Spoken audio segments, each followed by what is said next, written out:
A movie with an iconic score is recognizable with just the first few notes. Imagine how crucial music was, though, in the silent film era. A music collector from Louisville is working with CU Boulder to preserve some of that history. All right, this is a little clip from a 1920 film called The Mark of Zorro. It's easy for Rodney Sauer to point out why this film feels a little dead. Well, it's the sound, and in some ways, it's the excitement. Just because movies weren't made with audio until the late 1920s does not mean they were meant to be watched silently. Yeah, I wouldn't watch a silent film without music. It's incomplete. Rodney performs and collects silent film scores, the tunes played live to accompany these pictures. All of the music was not designed for a particular film, it was designed for a particular kind of scene.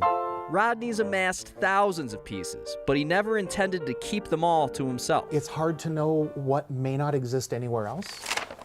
Let me see if I can rifle with gloves on. Over 3,000 scores from Rodney's collection are now in Susan Thomas's care. Yeah, that's interesting. That's what they did. She runs the American Music Research Center at CU Boulder. We received a $116,000 grant from the National Historical Publications and Records Commission to digitize and disseminate this information and make it accessible to the public. Susan knows there's more than just music on these pages. If you look at the list of composers in here, we see especially women well represented, but also some high-profile Black composers represented here, and they were writing specifically for this medium.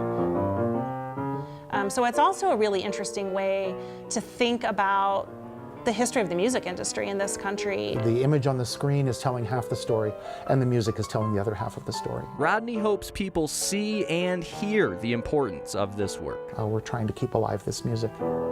For Next, I'm Mike Grady. That collection is currently being digitized, and CU hopes to start publishing some of the pieces online in the spring. Rodney's going to provide instructional videos that go along with the music.